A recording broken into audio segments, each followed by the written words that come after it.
Good morning. तो partnership जैसा हम लोग चैप्टर कर रहे हैं और पार्टनरशिप जैसे चैप्टर को हम लोग ने 4 टॉपिक में डिवाइड किया है। Fundamental of partnership, valuation of goodwill. ये 2 चैप्टर तो हम लोग ऑलरेडी कर चुके हैं। तीसरा चैप्टर है रिकॉन्स्टिट्यूशन ऑफ फर्म और डिसोल्यूशन ऑफ पार्टनरशिप फर्म। आपके बुक्स में कुछ नाम थोड़ा डिफरेंट है पर पहले मतलब समझते हैं। रिकॉन्स्टिट्यूशन ऑफ फर्म मैंने 3 पार्ट में डिवाइड किया हुआ है, admission of a partner, retirement of a partner और डेथ ऑफ अ पार्टनर। ये जो टॉपिक है, ये टॉपिक एक ही है, एक ही कॉन्सेप्ट है और वही कॉन्सेप्ट इनमें लगेगा। आपकी बुक में इसको 3 टुकड़ों में डिवाइड किया हुआ है, एक ये चैप्टर है और एक चैप्टर आपका रिटायरमेंट और डेथ है। उससे मतलब नहीं है, कॉन्सेप्ट एक ही है। 80% कॉन्सेप्ट सेम है मैं कह सकता हूँ, 20% कॉन्सेप्ट आपकी सिचुएशन पे डिपेंड करता है। ठीक, अब पहले समझ लेते हैं कि रिकॉन्स्टिट्यूशन ऑफ फर्म क्या है।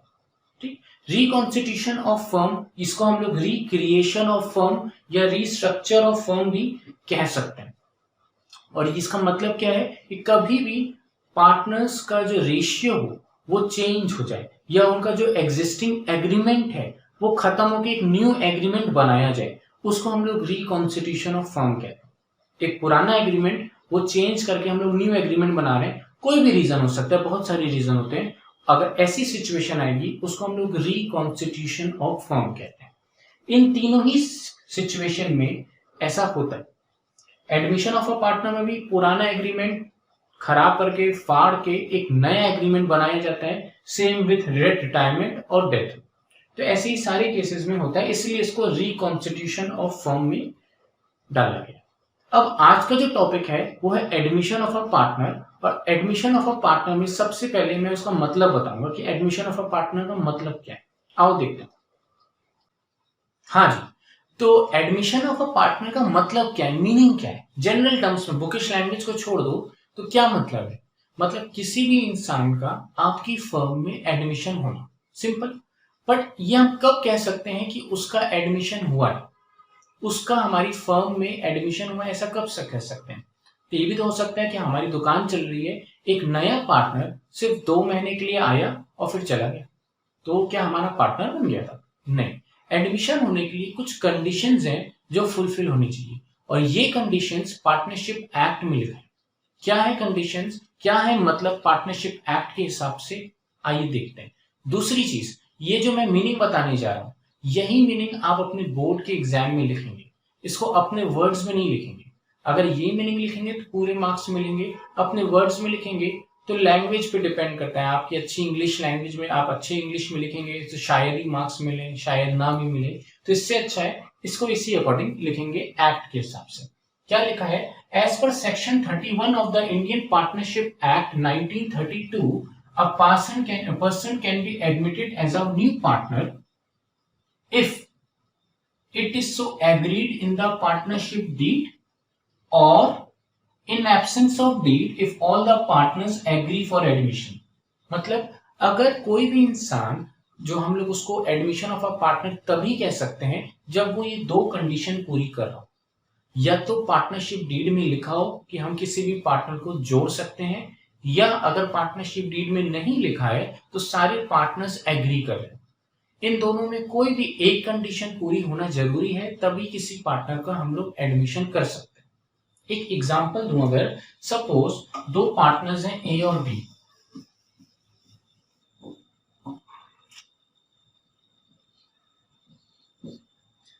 ये एक फर्म है, ठीक है, ये एक फर्म है और इसमें 2 पार्टनर्स हैं ए और बी। एक नया पार्टनर सी है, ये फर्म में ज्वाइन होना चाहता है, ये फर्म में ज्वाइन होना चाहता है और पार्टनरशिप डीड में कुछ भी मेंशन नहीं है, पार्टनरशिप डीड में कुछ भी मेंशन नहीं है। तो ए और बी अगर एग्री हो गए, दोनों लोग अगर एग्री हो गए तो एडमिशन हो सकता है। सपोज दोनों एग्री हो गए तो सी ज्वाइन हो सकता है। अगर दोनों में से कोई भी एक एग्री नहीं हो रहा, तो सपोज बी एग्री नहीं हो रहा होता तो इसका एडमिशन नहीं होता। इसको चाहे ए भले एग्री हो पर फिर भी उसका एडमिशन नहीं हो सकता। एक और केस लेते हैं। सपोज यही केस है, ए और बी पार्टनर्स हैं, सी ज्वाइन होना चाहते हैं।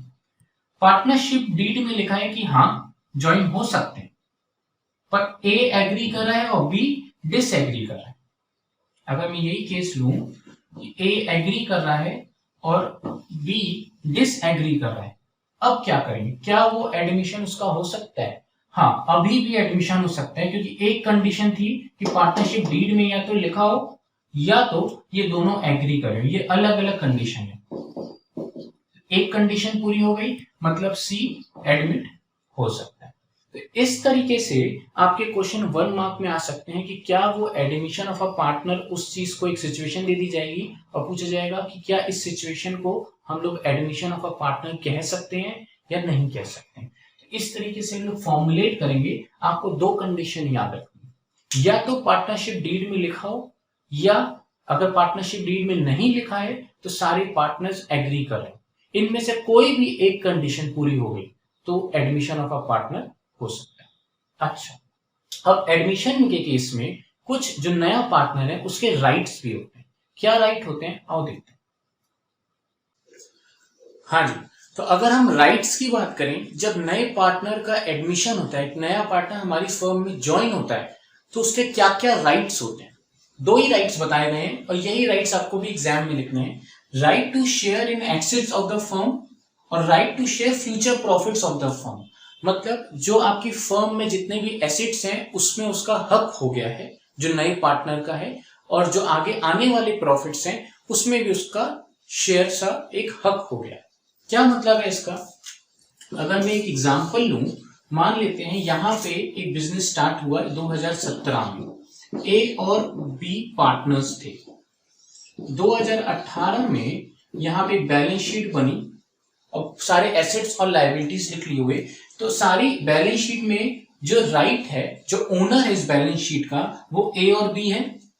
यहां पे 2019 में सपोज या बीच से यहां पे इनकी फर्म में से कोई भी एसेट सोल्ड हो गया। सपोज एक कार सोल्ड हो गई, जो कार सोल्ड होगी उसका पैसा किसको मिलेगा?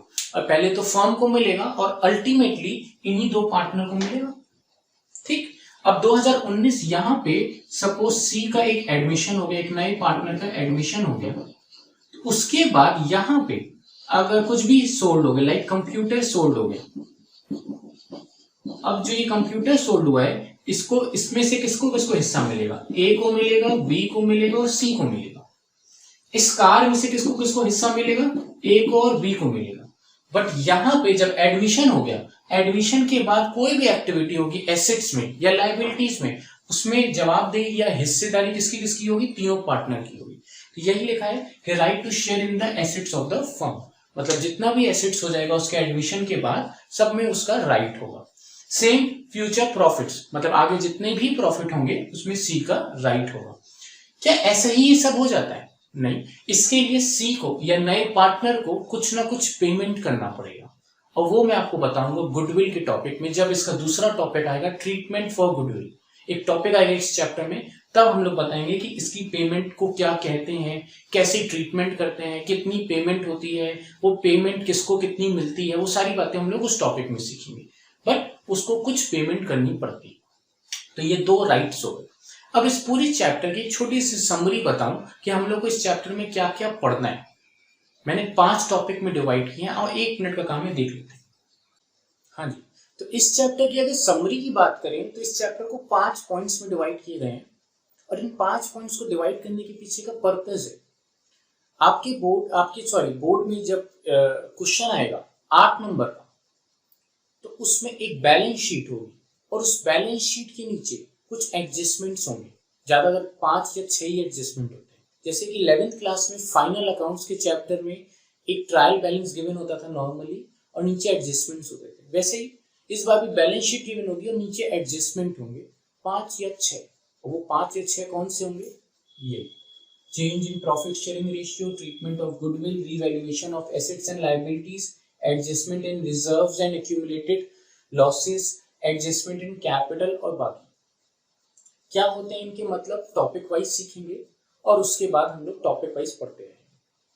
अब मैं अगर ये बात करूं कि इस चैप्टर से कितने मार्क्स का आता है, तो 10 से 11 number admission of a partner आता है। एक क्वेश्चन होगा 8 मार्क्स का और 2 क्वेश्चन होंगे एक एक नंबर के, टोटल 2। तो देखो, तो 3 क्वेश्चन हो गए और 10 नंबर का। कभी कभी 1 नंबर का क्वेश्चन बढ़ भी गया तो 11 हो जाएगा, 4 क्वेश्चन 11 हो जाएगा, इस तरीके से। तो इंपॉर्टेंट चैप्टर है, सारे कॉन्सेप्ट रिटायरमेंट और डेथ में यूज होने वाले हैं। यही 5 टॉपिक रिटायरमेंट और डेथ में सेम एज इट इज होंगे, सेम कॉन्सेप्ट होगा, हल्का सा चेंज होगा, बता देंगे। तो इसको यहाँ पे सीखोगे तो उन चैप्टर में भी अप्लाई करने में कोई दिक्कत नहीं। तो इस टॉपिक को आज यहीं पे खत्म करते हैं। नेक्स्ट क्लास में हम लोग change in profit sharing ratio, फिर ट्रीटमेंट ऑफ गुडविल और स्टेप बाय स्टेप करेंगे। ठीक है, चलिए आज के लिए